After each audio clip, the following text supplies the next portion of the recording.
Good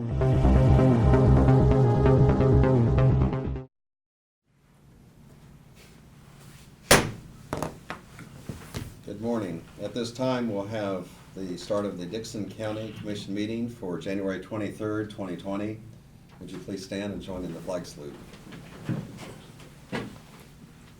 I pledge allegiance to the flag of the United States of America and to the republic for which it stands, one nation, under God, indivisible, with liberty and justice for all.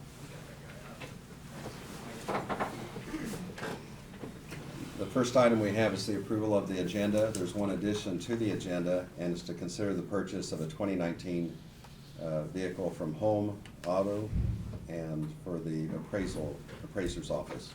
And I'd move that with that addition, we approve the agenda. I'll second it. Okay, we have the motion and the second. Is there any discussion? All in favor say aye. Aye. Opposed? Motion carries. This time we'll go to the consent agenda. It includes the minutes of the January 16th meeting, also payroll of $397,352.27. I'll make the motion to accept the consent agenda. Second it. We have the motion and the second for acceptance of the consent agenda. Any discussion? All in favor say aye. Aye. Opposed? Motion carries. We'll go to commission comments and reports. Craig? I have nothing to report today, Lynn. Thank you. Okay. Nothing for me, Craig. Okay. I have two things I'll go ahead and mention. Earlier today, I attended the Military Affairs Council breakfast over at Junction City. It's kind of a partnership that they have with surrounding communities, but they gave kind of an update, and the garrison commander told about the economic impact that the Fort Riley has on this entire regional area. And you know, it's just amazing with not only that, but also all the contractors that they bring in and people that bring in that are in support of Fort Riley. And they said, you know, on an annual basis, it's like $1.7 billion. I mean, it's just a huge amount. And, you know, you don't think about all of the equipment and people that do come in, plus all of the people that are stationed there. And the other thing is, yesterday, there was a KAC meeting. It was held in conjunction, the Association of Counties with the League of Kansas Municipalities at Topeka. So we had city officials from counties, but also from the various cities throughout Kansas. And we had some updates on some of the legislative issues that are going through and how they're going to impact the cities and counties. Also, we heard from Governor Kelly, and she, you know, told really some of the things that were in her state of the state address, and some of the issues for Medicaid, to having some changes there. You know, the Capers issue, were, you know, probably two of them, and of course right now there's abortion issues that are being discussed down there. But anyway, we received those updates and then had an opportunity to visit with some of the legislators one-on-one. And so Brad was in attendance, I was there, and Craig was there, and Janelle Dockendorf was there also.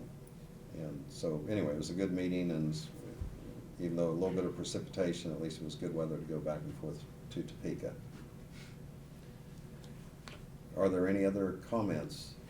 At this time, if there's any public comments that could be made. Since there are none, nothing on the agenda in regards to that, there's no petitions or proclamations. Brad will go ahead and have your report. Okay. I reported to you earlier this week that we had a little issue on Quail Road with a resident that placed a post out in the roadway. It's my understanding that's been resolved.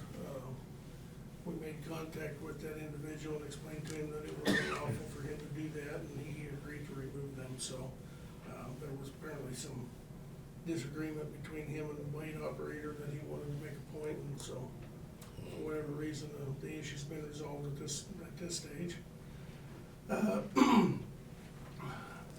Saturday, Martin received a call from a resident in regards to the bridge on Fair Road, the 2700 block. When he got up there, there were several new potholes that had developed in the bridge just literally overnight. They hadn't gone clear through, but they were down to the rebar. And so he got them cleaned out, and I think he and his his daughter actually, and he said he put his daughter to work, had some patch repair stuff with them, so they went in and patched them to get by.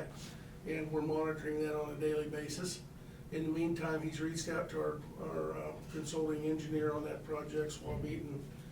And we're having them look at that to see if they think we can get by until we can replace it. He did meet with the engineers last week in preparation for letting that for bid. And the engineer gave us some updated news in that the contractors are all reporting to him that they're busy in this spring. And that if we let that with a start date of being in March or April like we intended, our bids, if whatever bids we get, are gonna come back extremely high. So what, last year, Martin and I had decided to do, and with the advice of the engineer, was we'd go ahead and let that thing with the start date being mid to end July. And that way we could try and get most of harvest out of the way. It'd be a little less impositioning on the local drivers, and we would most probably get much better competitive bids. That was before everything happened Saturday. And so at this point, we're not sure we can even wait till July without closing the road. So we'll know a little bit more after today and tomorrow when they get a chance to get up there and get underneath it and look at it some more. But as of right now, the deadline for the bids, I believe, is about the 13th of February. I didn't bring that note with me. We're gonna get it put out here immediately. And I think what Martin said he was leaning towards doing was having him bid it both ways. If we started at the end of March, what will your bid be? If we allow you to wait till the end of July, what would your bid be? So we can see a comparison. And then we can weigh that against what we have on site and if we can get by. So that's where we're at. I don't have much more information than that. None of it's really good news, but hopefully we'll have something a little bit more concrete here in the very near future. To the jail project, I gave you kind of a briefing sheet that highlights a few of the things there. I won't go into each one of them, but the last 2 or 3 weeks hasn't been very productive. I think I reported to you that we dug down outside and the guys got down to get ready to start the piers and stuff for the foundation. And we found the tank stuff, got that taken care of. Then we found water that was seeping into the bottom of the hole out here. They did the compaction or compression testing or whatever they call it to tell how solid that ground is, because you don't want to build a foundation on something that's not solid, and it was not solid at all. And so we had to go back to the drawing board with the civil engineers. We gave that, they gave that back to them with the testing that had been done. As of yesterday, we got the report back from them, which came in kind of positive that it looks to me like they're gonna allow us to move forward with a little bit of a change in the foundation down that deep. Typically, you would go down to solid ground with some type of a column or pier so that the building sets on solid. In this case, that would have been another 20-some feet down below the bottom of that hole to shale. In this case, with the soil tests and everything they've done, it looks to me like they're gonna allow over excavation in the bottom of that hole with a big pad that can be compacted with gravel. And then on top of that, they'll put a concrete layer, and then much like this courthouse is built, each one of the piers in the building, you can't see any in here, but each pier is built on a big footprint underneath the ground. And that's basically what we're gonna do there. And obviously, we don't want, the concern is, you have the existing building here, and we're building the new building next to it. You don't want one to shift or settle any more than the other, otherwise we're gonna have inconsistencies in the two. So they've come back and they've given that plan. It doesn't look like it's gonna be too difficult to do. So if we can get some decent weather starting the first of the week, I think we'll, according to the superintendent, they'll be able to move forward and get some things done. So with all that aside, next Monday, as I told you in the work session, is our status meeting, and it's my understanding that Goldberg is supposed to bring some people out there, and we're gonna be looking to start hauling, actually doing some measurements and talking about what departments we think we can get out there during the renovation, and start really drilling down on that as well, so, we're still tracking, the phase two to be, bid out, putting it out for bid sometime in June. So that'll give the contractors, a few months to, we'd be more on top of what the bids would be and when they would know how to purchase things, and so, with that, that's, I did ask the question the other day of, as far as the metal and the cells and things, because we hear a lot of rumors nationwide about metal. And of course, you guys have heard it over and over again that, there's only one or two companies that build those cells. And they tell me that our cells are scheduled to be built, and they will be here in plenty of time for when we need them, so that's all good news, so. With that, I guess overall, things are progressing, although they're progressing very slow the last couple of weeks. Mainly because of the weather and the things we found, so. If the cells are completed before the, ready to go in, will we have them delivered here? It will be delivered on site, yeah, and then Tom and I talked about Someplace. where we would store those, as well as the beams that will go Right. inside the building, those Yeah. are the big things. Well, we have the yard down there at the, Well, we do, but we think that, There's enough. he was talking about, once the water and sewer Right. line's in, he'll move that fence Well, over closer to our property. so you only have to move them and put once. them out on the east side, yeah. Yeah. He thinks there's plenty of room Good. out there to do that, Okay. so. So with that, we have been receiving a lot of calls this week, our phone's ringing off the hook basically about gravel roads. And the best we can tell people is it's that time of year, and with our weather conditions, gravel roads are crap. I can't say it any better. They're not frozen like they typically would be, and so with all the moisture we're getting, they're a sloppy mess. Nothing we can do about it. They can call and complain all they want, but as soon as they're to a situation where we can work them, we will be on and working them. But that's the nature of winter time and bad weather, so. I think that's all I've got. All the good news today, I guess, so. Hopefully first of the week, we'll see some stuff working. It's supposed to be up in the 50s and maybe even 60s Monday, Tuesday, so hopefully we'll have a flurry of people on site. And it'll be so nice to get that foundation done, get the floor done, and we can actually start moving upward and vertical and not have, if it rains, we're not shut down for a few days because the rain will run off the concrete and we can keep going, so looking forward to that. Okay, thank you. Doug? I don't have anything. Can't match that. Oh, well, okay, next time. Yeah. Okay, notice and communications, we did have, also that's for your signatures. We had from the U.S. Department of Commerce on the Bureau, and basically what this has is a boundary map, and they want to make sure that the legal boundaries that they have are consistent with what exists out here, so they're just asking for us to review this, and probably Sherry Massey can take care of it, or you can, Brad, and it's just a validation, so they're asking for a reply on that. And we If I just, was betting, I'd say she's already done it and taken care of it, because usually when I take it down, she says, yeah, I did that. okay, so yeah, she probably received They're a little late notice of sending that. out the mail, so.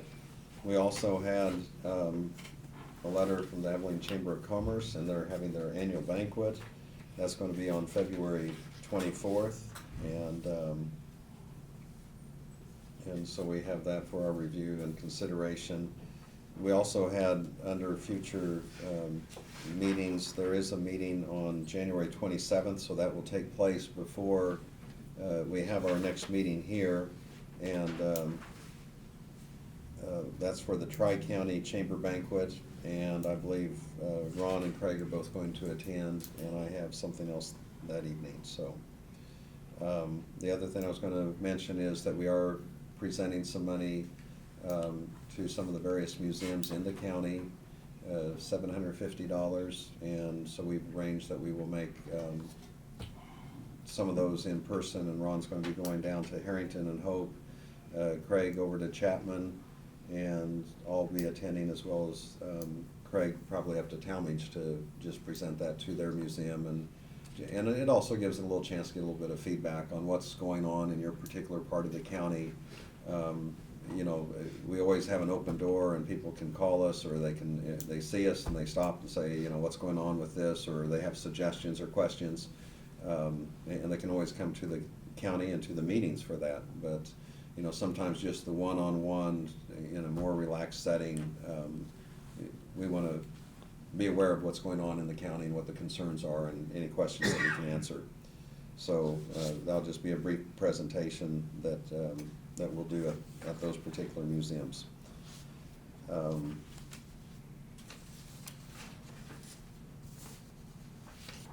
I believe that's all we have, except for the one addition to our agenda. And Brad, if you'd go ahead and update us on that, it's for a vehicle for the county appraiser's office. Yes, the appraisers department is in the capital plan that we were talking about earlier, has a vehicle due to be replaced this year, which is, the one being replaced is a Ford Escape. You declared it surplus last year. And a couple of years ago, we purchased, updated their other vehicle, which was an Equinox. It's working out very well, so I reached out and got pricing from Home Automotive on a 2019 Equinox. Jeff Holm did a great job of locating one for us and fits what we need. It's a 19, it's an off-lease vehicle, it only has 11,000 miles on it, virtually for all intents and purposes, it's a brand new vehicle, still has warranty. Sharp looking vehicle, and it's white, so it matches our fleet, so, he was able to give us a price on that, $21,451, so it's our request to go ahead and honor that, and that'll get that updated for us, so. Okay. Is there a motion to approve that? I'll make a motion to approve that purchase of the Equinox vehicle. And I'll second it. We have a motion and a second for approval of the purchase of a 2019 Equinox vehicle from Home Automotive here in Abilene for the appraiser's office, the amount $21,451. So we have the motion second. Any other discussion or question? All in favor say aye. Aye. Opposed? Motion carries. Is there a motion to adjourn? Also move. I'll second it. We have the motion and the second for adjournment. Any discussion? Hearing none. All in favor say aye. Aye. Opposed? Motion carries. We're adjourned.